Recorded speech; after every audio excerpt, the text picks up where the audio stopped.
তিস্তা নদীর চিকন বালারে জলপাই ধরে থোকা থোকা। আমরা এখন চরের মাঝে দেখতে পাচ্ছেন, আমরা ঠিক ওই যে পাড়টা দেখতেছেন নদীর, ওই পাড় থেকে এই পাড়ে আসছি এবং আমরা চেষ্টা করতেছি ওই পাড়ে যাওয়ার জন্য, বাট আমরা পাবো কি পাবো না সেটা আমরা এখন পর্যন্ত সন্দিহান। আর আমার ট্যুর গাইড হিসেবে আছে আমার ছোট ভাই এবং আমরা ঘোরার চেষ্টা করতেছি পুরো জায়গাটা। এবং দেখতে পাচ্ছেন এখানে যে কৃষকরা, এই কৃষক এই মাঠে ভুট্টা আবাদ করেছে এবং চারদিকে সবাই কাজ করতেছে, শুধু আমরা এখানে বেকার আর কি আপনাদের দেখানোর জন্য আসছি আমাদের কাজ বাজ ছেড়ে। এই দেখতেছেন আমরা ভিজে গেছি, এখন নদীতে পানি ততটাও নাই। তিস্তার চরে কৃষকের ফসলের সমারোহ দেখতে পাচ্ছেন, এখানে মালচিং পদ্ধতিতে মরিচের চারা লাগানো হয়েছে। আর যে কৃষকগণ এই উদ্যোগটা গ্রহণ করতেছেন তারা সার্বক্ষণিক এখানে পরিচর্যায় ব্যস্ত রয়েছেন। তিস্তা নদী উত্তর জনপদের মানুষের ভাগ্যের রদবদলের নদী। ভরা বর্ষায় পানিতে থাকে টইটুম্বুর এই নদী এবং শুষ্ক মৌসুমে পানির দেখায় পাওয়াই যায় না বললে চলে। এই নদীর মাঝে রয়েছে বিভিন্ন চর, যেই চরগুলোতে বিভিন্ন ফসল আবাদ করা হয়। এখানে মেইনলি 3-4টা ফসল বেশি আবাদ করা হয়। তার মধ্যে 1 নম্বরে হচ্ছে ভুট্টা, তামাক, আলু এবং সবজি জাতীয় জিনিস। গতবার বন্যা তো এই কাজ হয়েছে। তো আজকে আমরা সারাদিন এই তিস্তার চরে ঘুরে আপনাদেরকে দেখাবো আসলে কি কি আবাদ হচ্ছে এই তিস্তার চরে।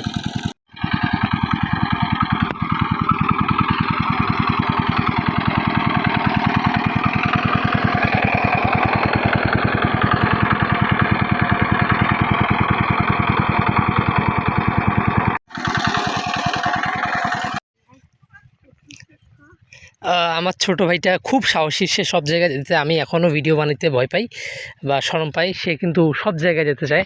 আর এখানে আপনারা দেখতে পাইতেছেন চারিদিকে ভুট্টার গাছে পরিপূর্ণ, আর এখানে তামাকও রয়েছে এবং অলরেডি কৃষকরা তামাক কাটা শেষ করেছে।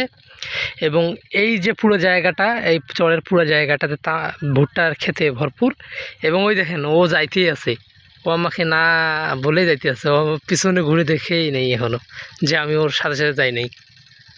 যাই হোক, সে ওই যে ওই ঘরটা দেখবে এবং দেখে এখানে আবার আসবে, কারণ তার ওই যে পাড় থেকে আর কি শখ ছিল যে ওই ঘরটাতে কি হয় আর কি সেটা দেখবে, যার কারণে সে যাচ্ছে।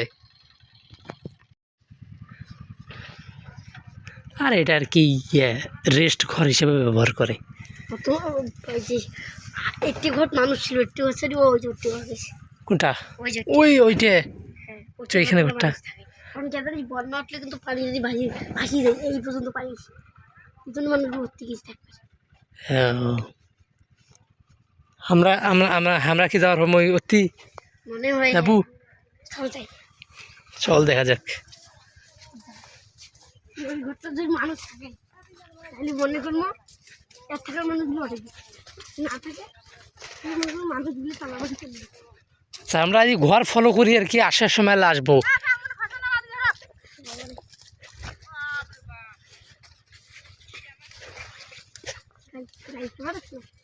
কিরে তাঙ্কু কি খুঁজছি আমরা?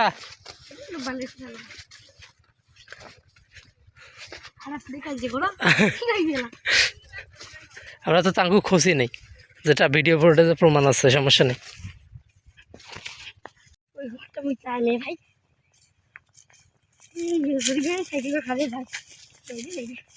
সাইকেল যদি হারায় প্লানে ছিল না, প্লান নতুন নতুন করে বানবাসি।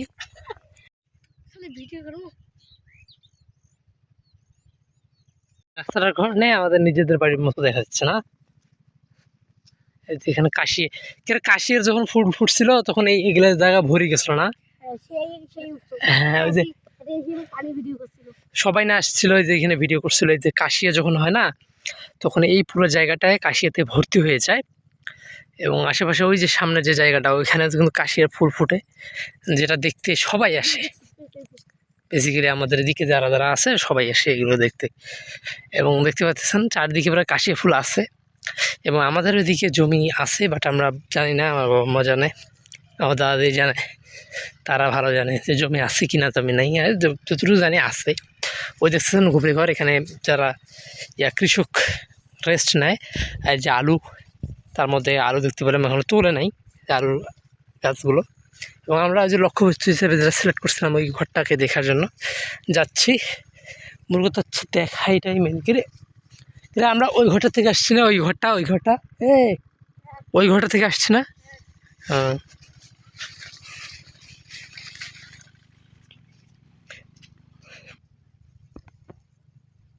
ও আস্তে আস্তে আমরা ওর কাছেই জিজ্ঞেস করি পুরোটা, যে অনুমতি দেয় কি দেয় নাই। আর কারোর বাড়িতে যাওয়া অনুমতি ছাড়া এটা ইউজ করে না। আর আপনারা যারা জিজ্ঞেস করতেছেন যে এই পুরো চরের মধ্যে তারা পানির ব্যবস্থাটা কোথা থেকে করে, ওই দেখেন ওইখানে একটা কল আছে, চলেন ওইখানে আমরা যাই। কি হলে শোন, কি বাড়ি কি কি দেখলা? বাড়ি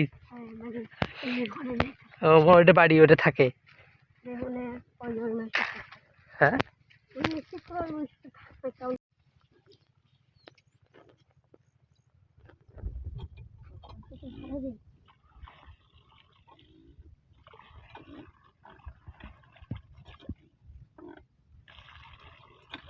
তুই রোজা আছিস?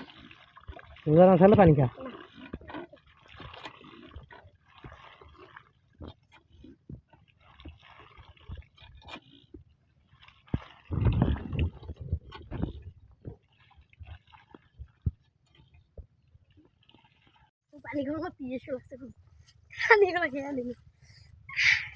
আমাদের মতনে আয়রন।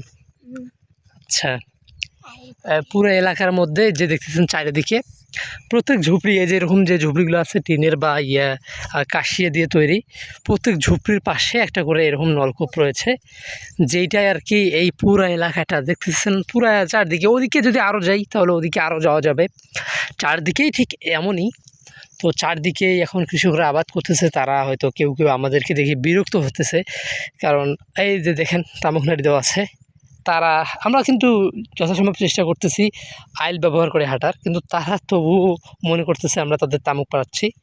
যাই হোক, আমরা আর বেশিক্ষণ থাকবো না, কারণ আমাদেরকে যেহেতু বাড়িতে ফিরতে হবে, সো অনেক সময় লাগবে। সো ওই যে দেখছেন গাছগুলো, ওই ঠিক ওইখানে আমাদেরকে যেতে হবে, তাই আমরা তাড়াতাড়ি পা চালিয়ে চলে যাব। আর আমরা চেষ্টা করব এর পরে আবারও আসতে এই জায়গায় এবং আপনাদেরকে আরও ডিটেলসে দেখাতে। যেহেতু আমরা আজকে দুজন আসছি, ও ছোট, আমি একটু বড়, এটা আমাদের জন্য সেফ হচ্ছে না। যদি কেউ আমাদের এখানে কিছু করে সেটা আমরা কাউকে কিছু বলতে পারবো না, তাই আমরা চলে যাচ্ছি। তো আবার আসবো ইনশাআল্লাহ বড় কেউকে নিয়ে, এবং সবাইকে নিয়ে আমরা এখানে ঘোরার চেষ্টা করব এরপর।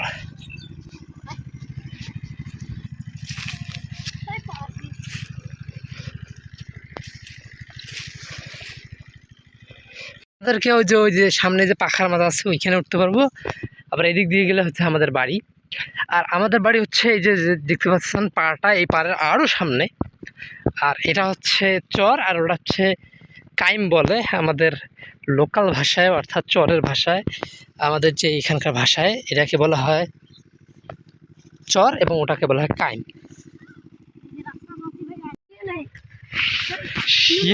শিয়াল ছাড়াও কি ভৌতিক কোনো জিনিস, ভৌতিক কোনো ঘটনা ঘটছে কি?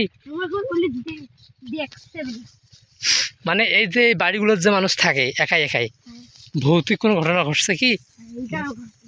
মানে কারো থেকে শুনছিস? আর এখানে তো, আরে এইখানে তো প্রচুর পরিমাণে মানে শিয়াল টিয়াল আছে না? তো শিয়ালগুলো কি, শিয়ালের প্রতি কি ঠাকুর হইবে?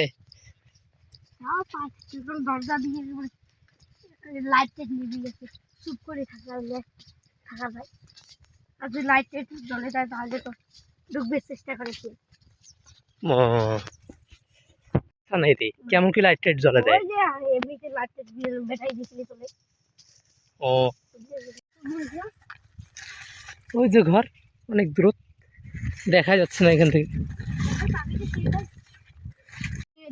হ্যাঁ,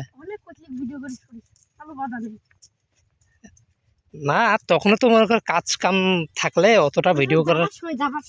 হ্যাঁ হ্যাঁ, যাওয়ার সময়। তবে আমাদের তো এদিকে মনে হয় জমি আছে কি?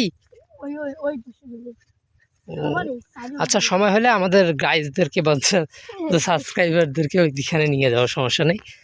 এখন আমাদের এদিক দিয়ে যেতে হবে, এই দিক দিয়ে।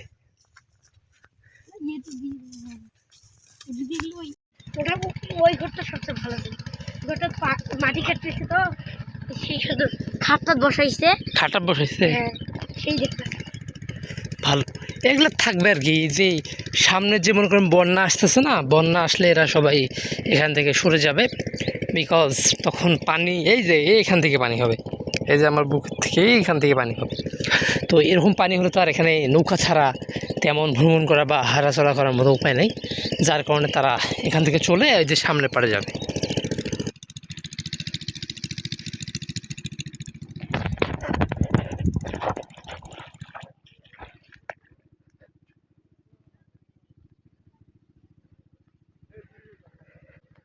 চল চল চল চল। ইয়াতে তো পানি উঠলে রে। হ্যাঁ কোমর থেকে হয় পানি। হ্যাঁ, ইয়াতে।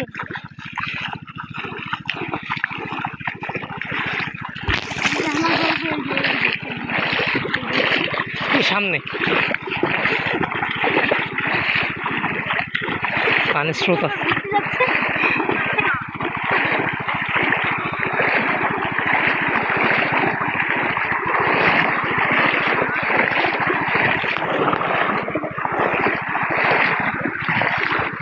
হ্যাঁ, আমাদেরকে এটা পার হতে হবে। এইটা পার হলে আর কি আমরা নিশ্চিন্ত, কারণ এইটাতে একটু পানি বেশি ছিল। না না রে, সামনে আর একটু পানি বেশি আছে। হ্যাঁ,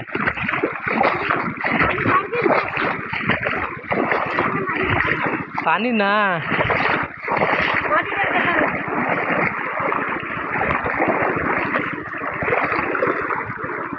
আমরা নামছি ওই দিক দিয়ে, ওই দিক।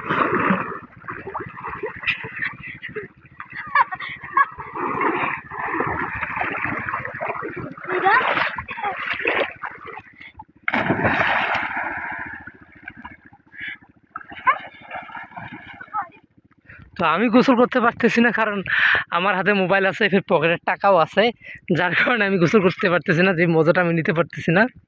কিন্তু ও সে মজাটা নিয়ে আপনাদেরকে দেখালো। পানি তো এখন বর্তমান নদীতে একদমই কম না। তোমরা যাচ্ছে দেখেন, এই একটা নদী কিন্তু এখানে, বাট এখানে ছড়া হয় বিভিন্ন জায়গা থেকে প্রবাহিত হচ্ছে। এদিক দিয়ে একটা নদী গেছে, এদিক দিয়ে একটা নদী গেছে, আবার সামনে একটা নদী আছে, 5-7টা নদী হচ্ছে। আর এখানে সে নিজের ভিডিও যায় না রে রে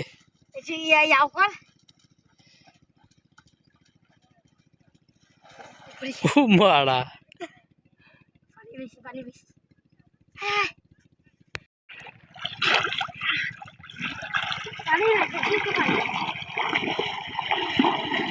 আমার ঘর বাড়ি ভাসাইয়া নিল নিষ্ঠুরে বন্যায়, আমি থাকবো কোথায়, আমি থাকবো কোথা, পড়বো কি যে পাই না রে উপায়, আমার ঘর বাড়ি ভাসাইয়া নিল নিষ্ঠুরে বন্যায়, আমার ঘর বাড়ি ভাসাইয়া নিল নিষ্ঠুরে বন্যায়। নদীর চিকন বালারে জলপাই ধরে থোকা থোকা। পানির পরিমাণ কিন্তু ভারী বেশি। আসলে শহরের যে নিরিবিলি পরিবেশের থেকে গ্রামে আমাদের এই শান্তির যে একটা বিষয়, সেটা হচ্ছে এরকম। গ্রামে থাকলে আমাদের নদী নালা খাল বিল, সেখানে গিয়ে আমরা সুন্দরভাবে এভাবে, এই যে দেখতেছেন আমরা বর্তমান এভাবে পানিতে থই থই করতেছি, এক বুক পানি, এবং এই পানির মধ্যে আমরা গোসল করতে পারি। বাট আমি আমার লোভ মানলো না, যেহেতু এই নদীতে আসছি আর সেখানে যদি গোসল না করি সেই লোকটা মানলো না, অবশেষে আমিও নেমে ধরলাম এবং নদীতে দেখতে পাচ্ছেন। আর মোবাইলটাকে আমি খুব শক্তভাবে ধরতেছি, কারণ কোনোভাবে যদি আমার মোবাইলটা পড়ে যায় প্রায় আমার ভিডিও ক্রিয়েশন অফই হয়ে যাবে, যার কারণে এখান থেকে আমরা এখন পালাই। আর পানি যতদূর দেখতেছেন আসলে ততদূর না, পানি দেখে নিতে ধোকা আর কি। যাই হোক, আমরা চেষ্টা করবো কালকে একটা প্রপার গেটিং এবং প্রপার প্রস্তুতি নিয়ে এই নদীতে আসার, এবং আমরা চেষ্টা করবো কালকে আসে শুধু গোসলটাই করার, আর অন্য কিছু করার। আচ্ছা, ও নাকি ঝাঁপ দেবে, দাঁড়ান দাঁড়ান দাঁড়ান, আমি সেটাকে ভিডিও করি আগে ক্যাপচার করছি। 1 2 3 গো।